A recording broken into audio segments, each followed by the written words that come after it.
You have to break the unspoken contract you signed with the people in your life. The contract says, I will hide my complexity so that you will be comfortable. You need to rewrite that. This starts with what psychologists might call selective friction. The next time you feel a deviation between what you feel and what you are about to say, pause. Do not aim for a massive confession. Aim for a micro-truth. If you are tired and don't want to go out, say no without an elaborate excuse. If you disagree with a partner's opinion, state your difference without softening it with a joke.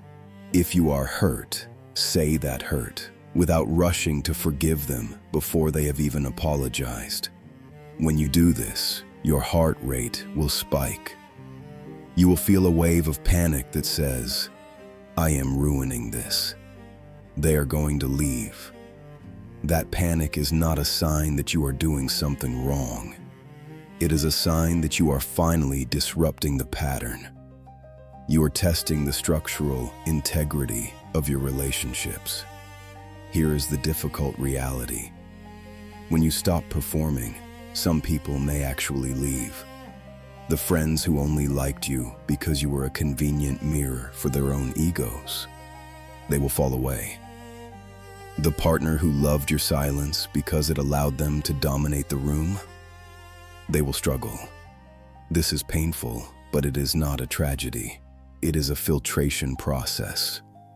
You are trading a wide, shallow pool of contacts for a deep, narrow well of connection. When you show a flaw, a sharp edge, or a moment of selfishness, and the person across from you stays, when they look at the unpolished, messy reality of who you are and don't flinch, something shifts in your brain chemistry. For the first time, the evidence of love lands on you, not the character you have been playing. The loneliness evaporates, not because there are more people around you, but because you have finally stopped hiding from them. Intimacy is not a safety net. It is a collision. You cannot be fully loved and fully hidden at the same time. You have to decide which one you want more. The most isolating feeling in the world is not sitting alone in an empty room. It is sitting in a room full of people who adore you and realizing that if they knew who you actually were, the room might empty out. There is a specific, heavy silence that exists only in the presence of others. You might be at a dinner party or lying next to a partner who has just told you they love you, and instead of feeling warmth, you feel a cold, detached sense of fraudulence. You smile, you reciprocate, you say the right things, but internally, you are ghosting your own life. This isn't about a lack of social skills, and it isn't because you are ungrateful. You feel lonely because you are performing.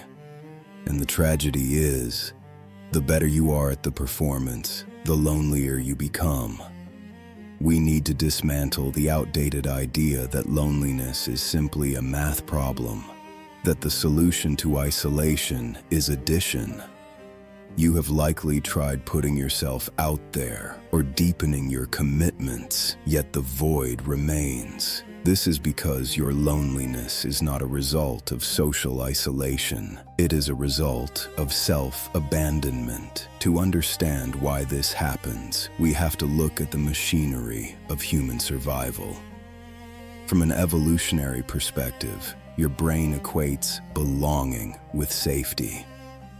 For our ancestors, being cast out of the tribe meant death. So, very early in life, you learned a highly effective survival strategy. You learned how to be palatable. You scanned your environment, your parents, your teachers, your peers, and you determined exactly which parts of your personality secured attachment and which parts threatened it. Perhaps you learned that being the listener got you praise, so you stopped speaking your needs. Perhaps you learned that being low maintenance kept the peace, so you suppressed your anger. You successfully curated a version of yourself that is easy to love. But here is the neurological catch. When you present a curated avatar to the world, any love that avatar receives cannot penetrate your defenses. When someone compliments you on how reliable or easygoing you are, your brain doesn't register it as connection. It registers it as a successful transaction.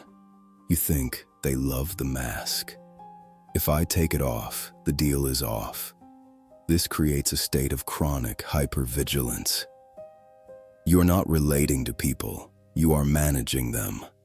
You are constantly monitoring the micro-expressions of others to ensure your disguise is holding.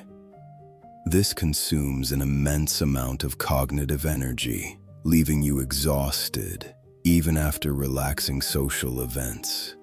Consider the dynamic you have with your closest people.